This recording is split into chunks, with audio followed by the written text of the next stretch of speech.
Will we seize the enormous opportunity before us, or will we condemn future generations to suffer? This is the decade that will determine the answer, this decade. The science is clear. We only have a brief window left before us to raise our ambitions and to meet the task that's rapidly narrowing. This is a decisive decade in which we have an opportunity to prove ourselves. We can keep the goal of limiting global warming to just 1.5 degrees Celsius within our reach if we come together. If we commit to doing our part of each of our nations with determination and with ambition. That's what COP26 is all about. Glasgow must be the kickoff of a decade of ambition and innovation to preserve our shared future. Climate change is already ravaging the world. We've heard from many speakers.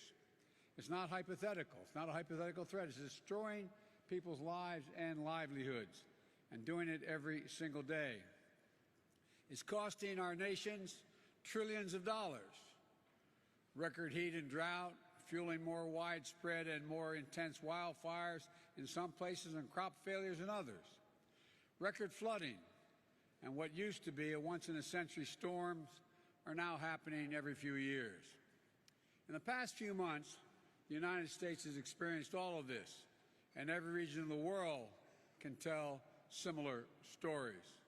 And in an age where this pandemic is made so painfully clear that no nation can wall itself off from borderless threats, we know that none of us can escape the worst that's yet to come if we fail to seize this moment. But, ladies and gentlemen, within the growing catastrophe, I believe there's an incredible opportunity, not just for the United States, but for all of us. We're standing at an inflection point in world history. We have the ability to invest in ourselves and build an equitable, clean energy future, and in the process, create millions of good-paying jobs and opportunities around the world. Cleaner air for our children, more bountiful oceans, healthier forests and ecosystems for our planet. We can create an environment that raises the standard of living around the world. And this is a moral imperative, but it's also an economic imperative. If we fuel greater growth, new jobs, better opportunities for all our people, and as we see current volatility in energy prices, rather than cast it as a reason to back off our clean energy goals, we must view it as a call to action. High energy prices only reinforce the urgent need to diversify sources, double down on clean energy development, and adapt promising new clean energy technologies so we can not only we don't remain overly reliant on one source of power to power our economies and our communities. It's in the self-interest of every single nation. And this is a chance, in my view, to make a generational investment in our economic resilience and on our workers and our communities throughout the world. That's what we're going to do in the United States.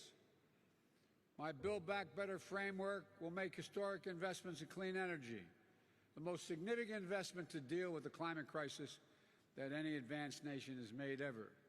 We're going to cut U.S. greenhouse gas emissions by well over a gigaton by 2030, while making it more affordable for consumers to save on their own energy bills, with tax credits for things like installing solar panels, weatherizing their homes. Lowering energy prices will also deliver cleaner air and water for our children, electrifying fleets of school buses, increasing credits for electric vehicles, and addressing legacy pollution. It will incentivize clean energy manufacturing, building the solar panels and the wind turbines that are growing energy markets of the future, which will create good-paying union jobs for American workers, and something that none of us should lose sight of. When I talk to the American people about climate change, I tell them it's about jobs. It's about workers who will lay thousands of miles of transmission lines of clean, modern, resilient power grid. The auto workers who build the next generation of electric vehicles and electricians who will install a nationwide network of 500,000 vehicle stations to power them throughout my country. The engineers who will design new carbon capture systems, and the construction workers who will make them a reality. The farmers who will not only help fight global hunger, but also use the soil to fight climate change. The communities that revitalize themselves around new industries and opportunities. And because we are taking all these actions, the United States will be able to meet the ambitious target I set in the Leaders Summit in Climate back in April, reducing U.S. emissions by 50 to 52% below 2005 levels by 2030. We'll demonstrate to the world the United States is not only back at the table, but hopefully leading by the power of our example. I know it hasn't been the case, and that's why my administration is working overtime to show that our climate commitment is action, not words. On my very first day in office, I took action to return the United States to the Paris Agreement. Since then, our administration has been hard at work unlocking clean energy breakthroughs to drive down the cost of technologies that will require us to achieve net zero emissions, and working with the private sector on the next generation of technologies that will power a clean economy of the future. Over the next several days, the United States will be announcing new initiatives to demonstrate our commitment to providing innovative solutions across multiple sectors, from agriculture to oil and gas, to combating deforestation, to tackling hard and to abate industries. We're planning for both short-term sprint to 2030 that will keep 1.5 degrees Celsius in reach, and for a marathon that will take us to the finish line and transform the largest economy in the world into a thriving, innovative, equitable, and just clean energy engine of net zero for a net zero world. That's why today I'm releasing the U.S. long-term strategy, which presents a vision of achieving the United States goal of net zero emissions economy-wide by no later than 2050, and reinforces an absolutely critical nature of taking bold action in the decisive decade. We're also going to try to do our part when it comes to helping the rest of the world take action as well. We want to do more to help countries around the world, especially developing countries, accelerate their clean energy transition, address pollution, and ensure the world we all must share a cleaner, safer, healthiest planet. We have an obligation to help. At the United Nations in September, I announced that my administration is working with the Congress to quadruple our climate finance support for developing countries by 2024, including significant increases in support for adaptation efforts. This commitment is made possible to each of our collective goals of mobilizing $100 billion annually for climate finance, but mobilizing finance at the scale necessary to meet the incredible need is an all-hands-on-deck effort. As other speakers today have mentioned, governments in the private sector and multilateral development banks must also do their work to go from millions to billions to trillions, the necessary effect of this transition. Today, I'm also submitting a new adaptation communication laying out how we will implement the global goal of adaptation, as well as announcing our first ever contribution to the Adaptation Fund. But our commitment is about more than just financing. That's a critical piece of it. But we're also going to support solutions across the board.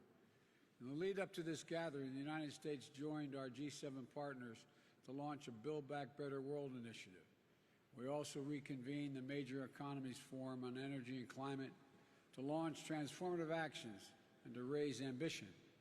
And together with the European Union, we're launching a global methane pledge to collectively reduce methane emissions, one of the most potent greenhouse gases, by at least 30% by the end of the decade. More than 70 countries have already signed up to support rapid reduction of methane pollution, and I encourage every nation to sign on. It's the simple, most effective strategy we have to slow global warming in the near term. My friends, if we're to recognize that a better, more hopeful future of every nation has to do its part, with ambitious targets to keep 1.5 degrees in reach and specific plans of how to get there, especially the major economies. It's imperative that we support developing nations so they can be our partners in this effort. Right now, we're still falling short. There's no more time to hang back or sit on the fence or argue amongst ourselves.